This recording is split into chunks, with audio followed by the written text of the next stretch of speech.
M സ്വരാജിന് വമ്പൻ സ്വീകരണം നൽകി ആനയിക്കുകയാണ് ഇടതുപക്ഷ പ്രവർത്തകർ. നിലമ്പൂർ റെയിൽവേ സ്റ്റേഷനിൽ ഇറങ്ങിയ എം സ്വരാജിനെ നേതാക്കൾക്ക് തന്നെ ഒന്ന് ശരിക്കും കാണാൻ കഴിയാത്ത സ്ഥിതിയിലേക്ക് അത്രയേറെ ആളുകളുടെ തിക്കിത്തിരക്കിയുള്ള മുദ്രാവാക്യം വിളികളുമായിട്ടുള്ള ദൃശ്യങ്ങളാണ് നമ്മൾ കണ്ടുകൊണ്ടിരിക്കുന്നത്. എങ്ങനെയൊക്കെയോ നിലമ്പൂരിലേക്ക് എന്ന് തന്നെ പറയേണ്ടതുണ്ട്. നിലമ്പൂർ റെയിൽവേ സ്റ്റേഷനിലേക്ക് ഓരോ അണികളും എത്തുന്നു.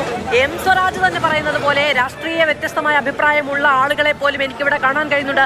അത് നിലമ്പൂരിന്റെ സ്വീകരണമാണ് എന്ന് താൻ മനസ്സിലാക്കുന്നു എന്നാണ് അദ്ദേഹം പറഞ്ഞത്.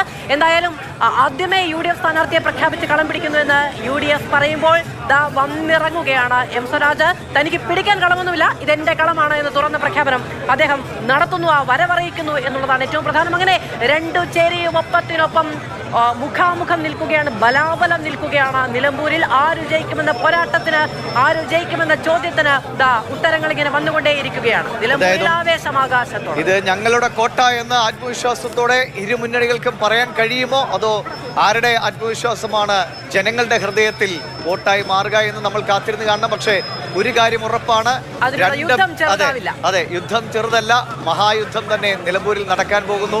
ഇത് തദ്ദേശ തെരഞ്ഞെടുപ്പിനും നിയമസഭാ തെരഞ്ഞെടുപ്പിനും ഒക്കെ മുന്നോടിയായിട്ടുള്ള ക്വാർട്ടർ ഫൈനൽ എന്നൊക്കെ വിശേഷിപ്പിക്കാമെങ്കിലും ഒരു ഫൈനൽ പോരിന്റെ ആവേശത്തിലേക്ക് തീർച്ചയായും നിലമ്പൂർ കൂടി മാറുകയാണ്. എം സ്വരാജിന്റെ രംഗപ്രവേശം ആര്യാടൻ ഷൗക്കത്തിന്റെ വിജയ സാധ്യതകൾക്ക് എങ്ങനെയാണ്, പ്രതിസന്ധിയാണോ, അതിനെ മറികടക്കുമോ എന്നൊക്കെ നമുക്ക് കാത്തിരുന്നതാണ്. പക്ഷേ രണ്ടുപേർക്കും ഒന്ന് കിണഞ്ഞ് പരിശ്രമിക്കേണ്ടി വരും നിലമ്പൂരിലെ കളം പിടിക്കാനെന്ന് ഉറപ്പാണ്.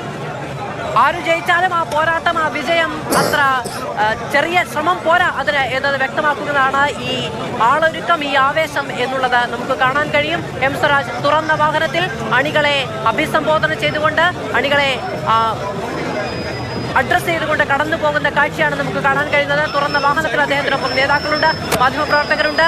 ആവേശം ആകാശത്തോളം നിറഞ്ഞു നിൽക്കുന്ന നിലമ്പൂർ കാഴ്ചകളാണ് നമുക്ക് കാണാൻ കഴിയുന്നത്. ആര്യാടൻ ഷൗക്കത്തിനെ സ്ഥാനാർത്ഥിയായി പ്രഖ്യാപിച്ചുകൊണ്ട് UDF പ്രചാരണം തുടങ്ങി.